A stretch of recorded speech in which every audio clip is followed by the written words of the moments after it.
Dag en oud en nieuw voor altijd hand in hand. Daar blijft alles in zijn waarde en in stand.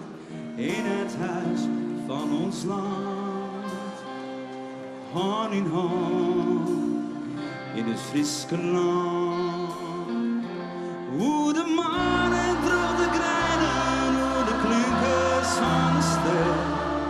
We komen hier together in ons land, zoals u zegt.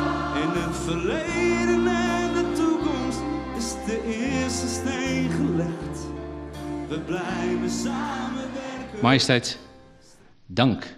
Dank, dank namens ons allen. Het is een soort kleine Koninginnedag zoals ik die hier voor de deur ervaar.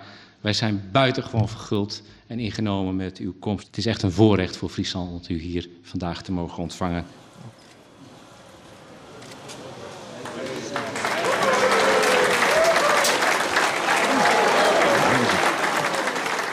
We willen dan toch nog eens even zien naar de jongens en de jongeressen moeten door, want het is nog heel niet warm op steden ergens mee.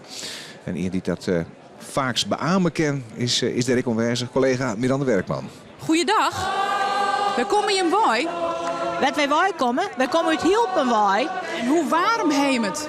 Net. Erik zit er wat in. Nou, het isoleert ik wel een beetje, nou, al die kleren. En ja, we zitten dik in het pak, maar ik heb geen warme voeten bijvoorbeeld. Oh, je hebt echt dikke sokken hoor. Ja, bruine sokken, nou. Hoe vind je het? Ja, ik vind het geweldig. Er is hier een sfeertje, dat maakt je net vaak mooi, nou. Wat is het sfeer? Hoe zoen je dat omschreeuwen? Heel gezellig met elkaar, gemoedelijk. Mooi, hè? Maai en oorheen. Het gevoel, hè? Ja, ja.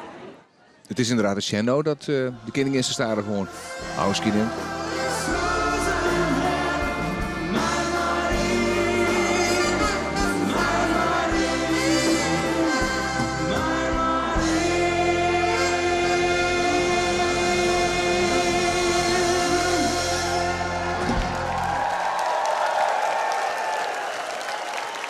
Nou, weer een echte film. Een perfecte soundtrack van het Orskier van Haar Majesteit in de AA 96.